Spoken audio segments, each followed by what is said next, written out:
भूतिया हवेली गांव के बाहर एक पुरानी हवेली खड़ी थी जो कई सालों से वीरान पड़ी थी। गांव वाले उस हवेली से दूर रहते थे क्योंकि कहते थे कि वह जगह बुरी है। रात के समय हवेली से अजीब सी आवाजें आती थीं, जैसे किसी की चीख पुकार हो। एक दिन गांव में एक नया लड़का आया जिसका नाम राजू था।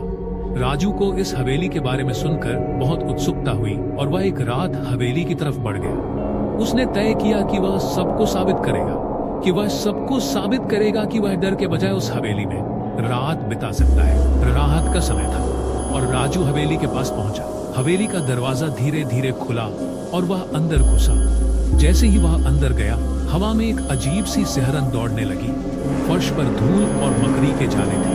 अचानक कमरे के एक कोने में एक पुराना बिस्तर दिखाई दिया। राजू ने डरते हुए उस बिस्तर के पास कदम बढ़ाए।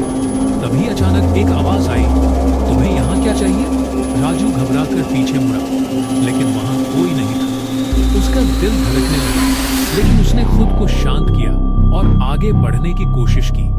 जैसे ही उसने बिस्तर के पास पहुंचकर अपना हाथ बढ़ाया, अचानक बिस्तर से एक खौफनाक चेहरा निकला और चीखते हुए कहा, यहाँ से भाग जाओ। राजू का दिल कांपने लगा।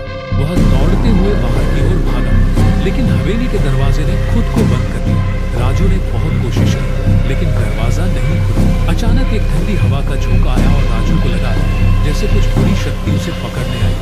वो घबराया हुआ चला, मुझे जाने दो। सिर्फ एक आवाज आई, तुम अब कभी नहीं जा सकोगे। और फिर भूतिया हो गई थी। लोग कहते हैं कि राजू अब भी हवेली में बंद है और रात के समय उसकी चीखें सुनाई देती है।